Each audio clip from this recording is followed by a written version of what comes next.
change in positioning. I don't know if you're allowed to.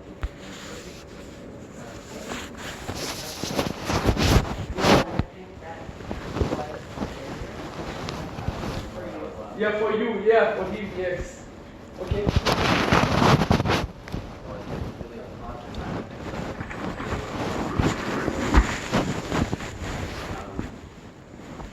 Like the range of motion, I guess I could have done, but I wasn't thinking about that at all. Why can the ambulance respond to CPR without consent?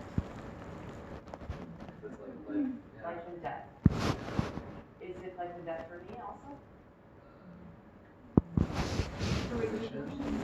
Yeah, is it?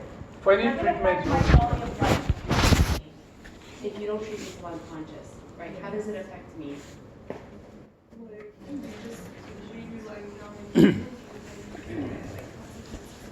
What are my consequences? Sorry? Yeah, bed source. Anything else? DBT. DBT. Sorry, what were you saying? Range of motion.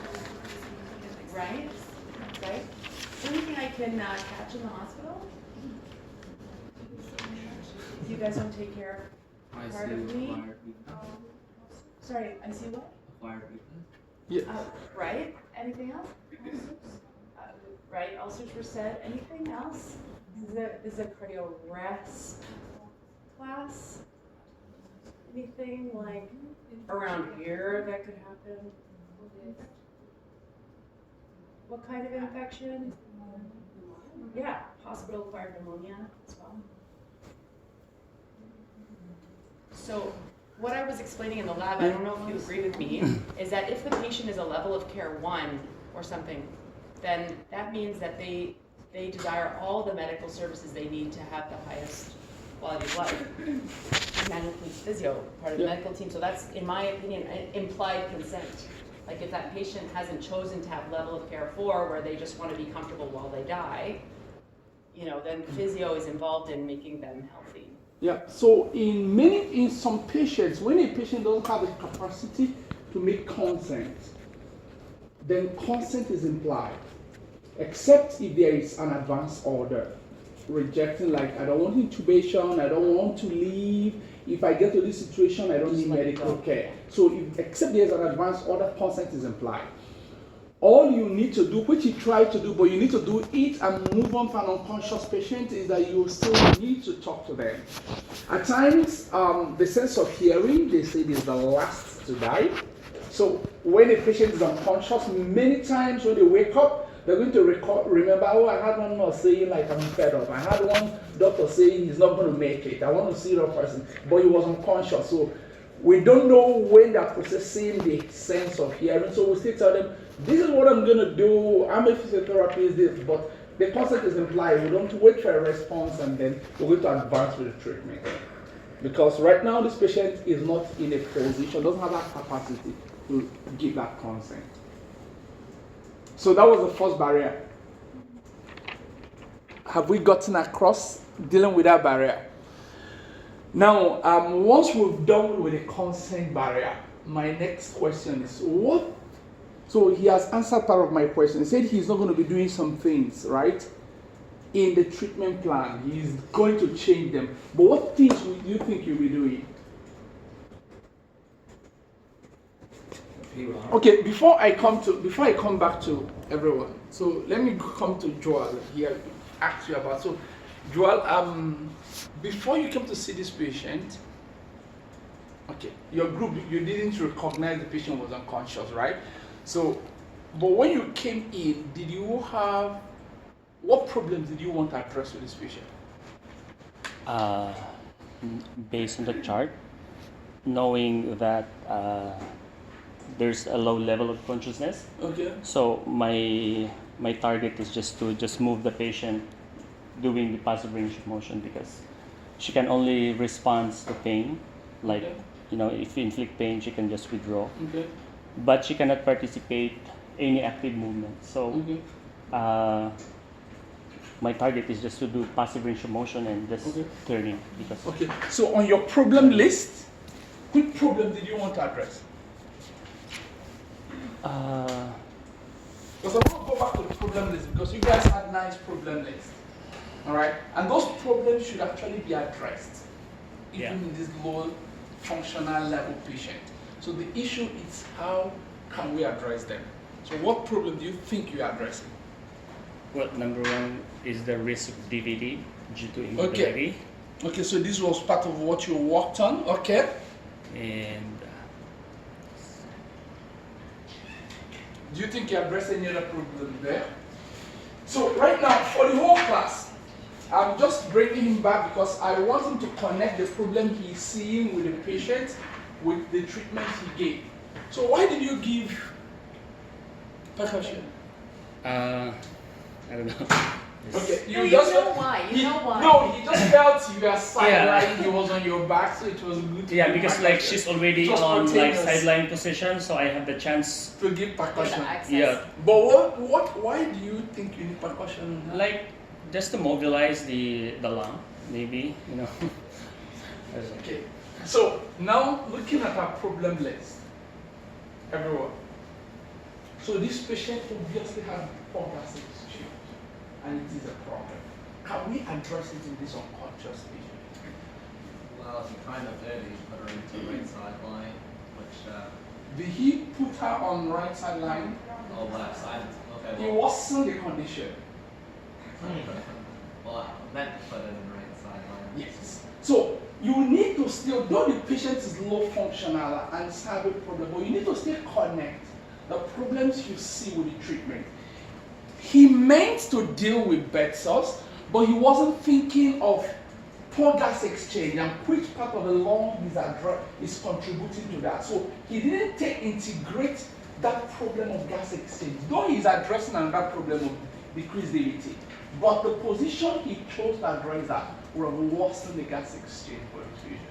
But I am glad that he wanted to To- change my position. Yeah. So we And can I'm do glad that. he We can, wanted like, to physically move my like legs. move. In fact, that's why she put a PK. Yeah, because my patients are always on PKs, and I use them as a tool to help me move from the patient. So do you just change the position and put them sideline, or you can like make it So let me show you where I would have turned her if I'm the one turning her. So I would have actually put her in right side line. All right. So she has a PK. If I have somebody, we're going to be two, but maybe that's going to help me a little bit. And then I'm going to like move the patient a little bit. And I love the fact that when she was moving the patient, she kept talking to the patient, explaining, Yeah. though the patient was unconscious. That was very good. You guys At are each very stage, compassionate towards me. both yeah, of at you. each stage, a lot of us at times we go, the patient is unconscious, we treat the patient like an inanimate object. But he was still treating the patient as the patient is there with him answering him, saying, I'm going to move your chest, I'm going to turn your legs. That's a very good communication, even in unconscious patients. So what I would have done is the bed was narrow for him too. So he decided to use hand and stabilize the patient for 10 minutes. But that was good though. Like I felt it was good that you were protecting me. Do you know Yeah. what I mean? You weren't nervous to like Touch the bony landmarks, you know, like to make sure that you have control over how much I Yeah. twist if I fall. Yeah. Even if there's no PK, the way he handled the pelvis, Yeah. the trunk was very fantastic. The rotation I would have just, I would have gotten off the pillow when I'm about to do this. So I would have gotten off the pillow and I will use this as a handle. It makes it easy for me to roll the patient over. All right. So David is touching my hip bone here Yeah. and my shoulder. Shoulder. So he's a lot of control over my rotation right now. So Yeah. I'm very safe Yeah. if I'm sedated. So I just use this to initiate the lower trunk, and once it's up, I transfer my hand. It becomes easy. And once I get the patient to side lying, all right, once I get the patient to side lying, at times I may need again to use the PK or use my hand if the bed is so narrow to get the waist in, and then I'm going to have this limb and a pillow. But also just to point out, now David is a fence. His body is in front of my body, and he's a fence against me falling to the floor. His leg is always against the bed. Yeah, so all the things I'm doing, one of my legs is against the bed. For most hospital beds though, you're going to have, if it's an unconscious bed rail, that can help you. But just having a pillow this way with this leg slightly flexed than the other one makes the patient more stable, and then I put another pillow here. All right? I put up the bed rail because I want the patient to stay here maybe for the next 2 to 4 hours. So what I'm bringing out is that though this patient is unconscious, I'm going to use positioning to address this problem that I had on my problem list. It has not changed it, even though the patient is conscious or unconscious. On Wednesday, we've lost this case. We used to have a joint cardio-neuro station in the OSCE, in the Sim Center OSCE, where we turn an unconscious patient from super into PROM, and we leave them there for 16 hours. So we'll flip it, but I just got news like, yes, 2 days ago that we're not going to have that case anymore. Over some funding issues, but leave that. So the gas exchange is still addressed in unconscious patient. So that's a good problem we'll have. But we need to think that we have to still address that, right? We need to think of what are the optimal positions for me to use during position turning for me to improve gas exchange in this patient. Second problem, decrease air entry. What am I going to do for this patient? Meanwhile, all of you that came, nobody took note of the lines and leads on the patient. I think you were sort of trying to find where they were, right? When you were moving me. Okay, maybe I didn't take note of that. Okay, so the patient is on a central venous line. What does that tell me? And what's the venous pressure, CVP? What's my time? The right atrial. Okay, so that was the central venous line I had here. Yeah. What's the CVP on the patient? 12. Good, bad, normal, abnormal? High, a little high. If you say low, let me see your hands up. Normal, let me see your hands up. High, let me see your hands up. Okay.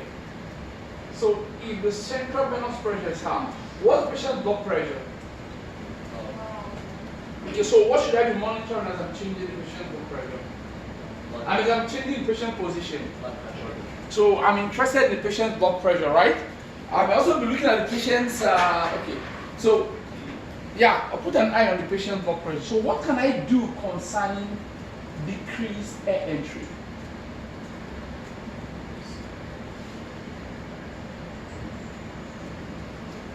Okay, so today, my patient, although I couldn't put this, so I'm just going to assume this. But I'm intubated. Okay, so I'm going to assume my patient has this.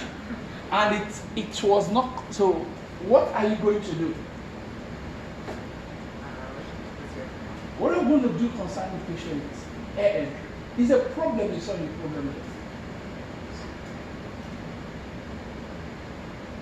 I'm intubated, just for that. Yeah. I think we learned at the Sim Center. Sim Center, we're going to be. Sorry? So I can bag an unconscious patient. That's ventilation. Alright? If a patient can do it consciously, I'm doing breathing exercise with the patient. But in this case, that tube is connected to the ventilator, so the ventilator is already addressing the ventilation issue. But assuming the patient is temporarily disconnected from the ventilator, then I'm going to get my arm back if I still see the problems. So what are the things? How did you know air entry is decreased in this patient? How did you know? What on that case made you know that air entry is decreased? Increased chest expansion, increased breath sound. Okay, good. So if I still see those findings, assuming the patient is temporarily disconnected from the mechanical ventilator, I reassess and those findings are still glaring, then I can do manual hyperventilation. Alright? It's the same thing the doctor tries to do with the mechanical ventilator. Alright?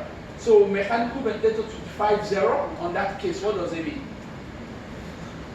25/0. SIMV.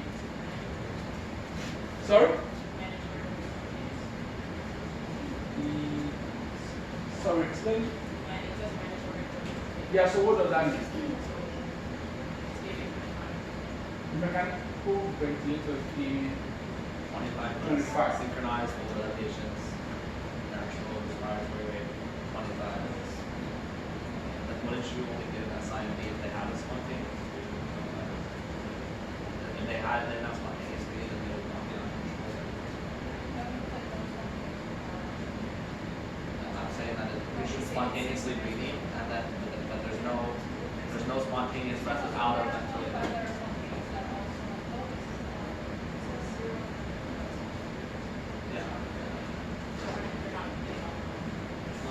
They are doing on their own. Each breath they do on their own various.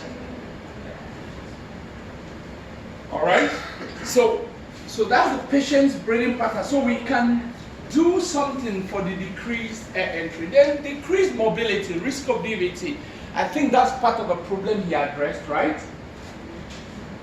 So this group has question secretion clearance. This group don't have. That's why I asked him, because I know his group didn't have, and I saw him move to clapping mode. So our treatment is still tailored to the problem the patient is presenting with, right? What made you suspect this patient may have decreased some secretions? Sorry? Consult. So what do you see on the case that made you feel the patient has consolidation?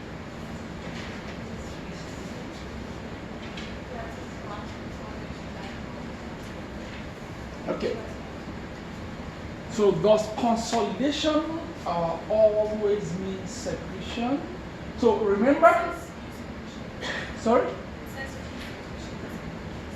You said few. Few secretions, okay. So what makes, when does secretion become a problem? When they are unable to clear it, right? So the problem will be impaired secretion clearance. So what makes you think is a problem with her in terms of secretion clearance? They're intubated. So what does intubation do? They can't cough, right? So it impairs that secretion clearance mechanism. Although the case is telling us few secretions, so it is good they had it on the problem list. And what can you do concerning secretion as a problem in this patient? You can suction the patient.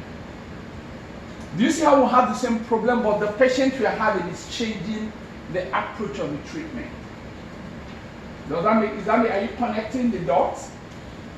Now, what other problem do you see in this patient? Decrease. Why this group? I don't know. Why do you think the patient has decreased dehydration, or decreased hydration, or dehydration? Because I have low urine output. Because Low urine output. okay, low urine output. Okay.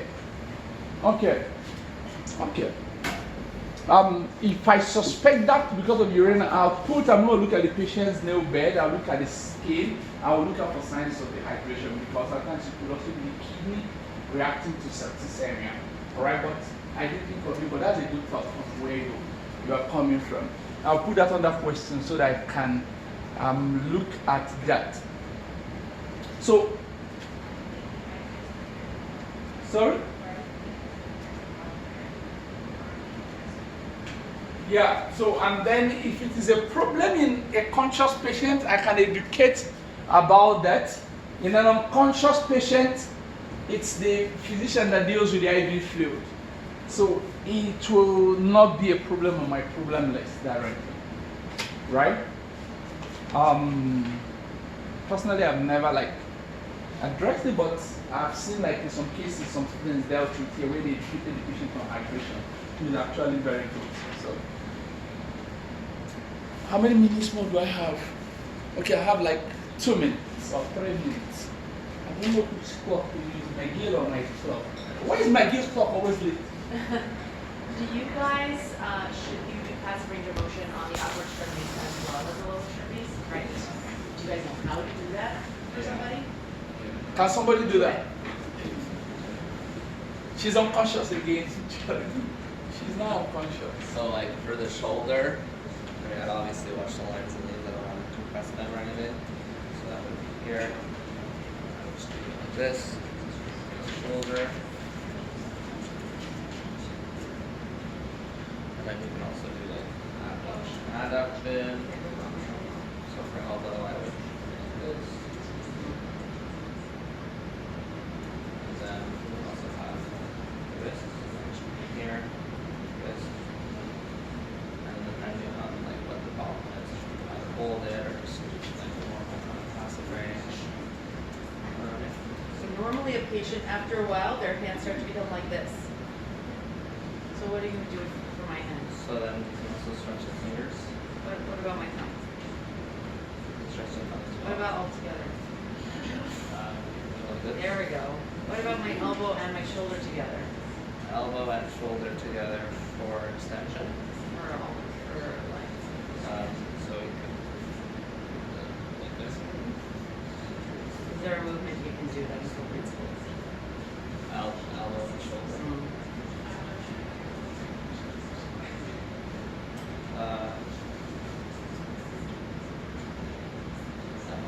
Okay, so just reaching, like I'm reaching for something. Yeah. In just to like give you a feedback, in stroke patients, when they're unconscious, usually we don't go above 90 degrees so that we don't cause an impingement and kick off a mechanism of shoulder pain. And it's also very important in those patients to mobilize the scapula. So you hold your upper limb and then you move the scapula. You can also do that in side lying, depression, elevation, abduction, and traction. All right, being very important in stroke patients. And depending on how long the patient stays in this stage, if it's getting long, then you have to make sure this is going on in all the joints, including the scapula. You don't want them to wake up with pain. Any question? It would just do a natural chest extension into versus unconscious, but like if we have it. Good. That even reminds me. So, manual hyperinflation can address this. What we need to be very careful with about the manual hyperinflation for the patient?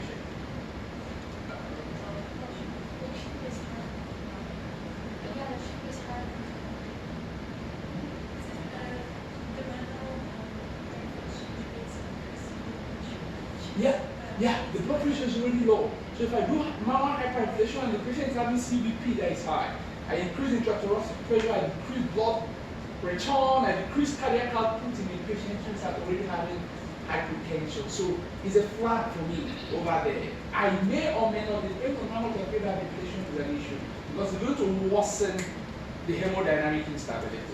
All right?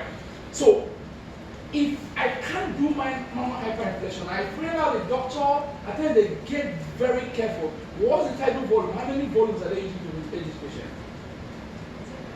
0.55, which is close to like, they didn't like go like 750 or whatever, they're like baseline.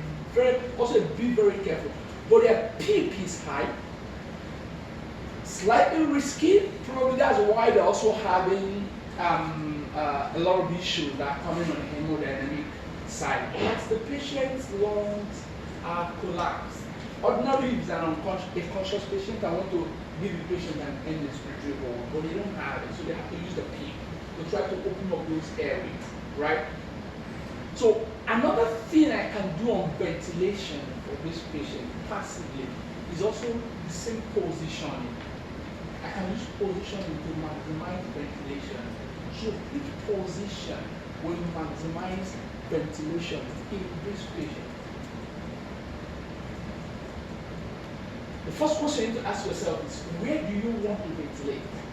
Where are you having ventilation issues? Yes. Read your case. There's more information on that, more specific. Left lower lung base. So which position will maximize ventilation to the left lower lung base? Sitting there, somebody said. Okay, just. Okay. I can't get the bed too high in an unconscious patient, right? The patient is already in cardiac position, about 45, about 30 degrees, maybe a little bit, but I'm very careful in unconscious patients, except if the patient is close to consciousness, right? Like, Because I could just fall. yeah, I can easily slump over. So I can't get the bed, I can't get the patient sitting, it's not possible. The patient is not conscious. The thorax is not going to activate. The muscle only contracting to pain, so there's no conscious control. What position? The same side lying position. So when you blow, when you have air coming to the lungs, where does air go more to? Or let me put it this way. In your lungs as you're sitting now, in which part of your lungs do I have more air? No? No. The upper portion. Resident air is more in the upper lobes. Alright? The lung that is higher. That's why the lower segment has more ventilation. Remember, ventilation is the incoming air. It's the movement of air in and out. So don't confuse those two techniques because the upper lobes already a bit more filled and more hyperinflated. They have more air. They don't have enough space to take more of the incoming one. That's why when you take a deep breath, it goes more to your raises because they will be more collapsed. So if I put this patient in the same right side lying, this segment that is collapsed will have a greater tendency to keep more of the air that is resident in the lung at any point in time because air is going to stay higher. Does that make sense? So the same position I use for gas exchange will be very important for me to have more air and help me not very actively like an inspirable, but can assist as I do that manual hyperventilation to help open up that collapse segment. All right. If you have any further questions, I can pick that. Meanwhile, I think this group is here. Freezing to death outside.